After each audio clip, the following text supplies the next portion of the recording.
Yari tayo dito. Ano At gagawin? ayun na nga, andito na naman tayo. Kasama natin ang pinakamaganda at pinakadalagang si Ate Michelle. At ang gwapong si Papa Ja. May dala tayong pangpaingay sa bagong taon. Ano nga ba to? Ano yan? Okay. Ingay. Ay, ang Oh. ingay. Tahimik pala. Check. Hit check. Yan, okay. Sound check. Okay. Mas matahimik po itong sa dito. May wala naman dyan yung speaker, nandito yung speaker. So anyway, hawak namin ngayon. Ito, ate, explain mo muna yung hawak mo. Ano ba yan? Ito naman po dito, Swiss po siya. Pwede siya sa gravel, pwede po sa sa Road bike. road bike. Okay, ilang holes siya natin? Ilang holes na pala. Ilang holes ka Hindi pala natin ito? ano. Produkto niya, hindi niya alam kung ilang holes. Bilangin mo ito. 1, 2, 3, 4, 5, 6, 7, 8, 9, 10, 11, 12, 13, 14, 15, 16, 17, 18, 19, 20, 21, 22, 23, 24. Oh, 24 holes po 24 ito siya. holes, DT Swiss na napakagaang. Carbon po siya. Carbon, through axle, tapos center lock. Okay, pwede True siyang axle, ang sukat nito pag sa gravel po is 12 by 142 1/4. sa likod. Pagharap naman 12 by 100. Okay. Pero pag ano bilhin naman niya, half record yan, di ba? Harap likod, hindi naman pwede mabili isa rito. Okay, DT Swiss, carbon, gravel, pang road bike, pwede. Through axle. Magkano naman yan natin? Tsaka yung ano nito, 50. Ay, lapad. Yung lapad Oh, nito, yung depth 50. niya, 50. Papatulad nito, 50. Magkano naman yan natin? Ito po, 110 ang SRP niya. So, 110 ang SRP. Dito ka huwag lumapit Opo. masyado. Baka Pwede siya makita sa... ka ng tao. Pwede siya sa... Oh.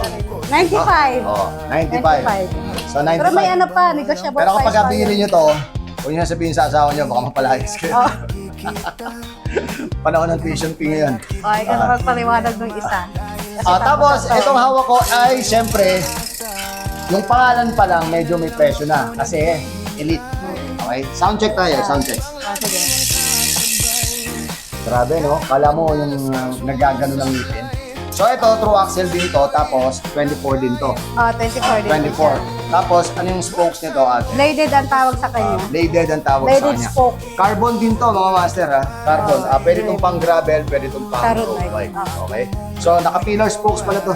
Pillar spokes na bladed. Bladed. Okay. So, ngayon, 50 rin to, kagaya 50. nito. Ang presyo nito ay, 35. uy! Mas mura to! Oh.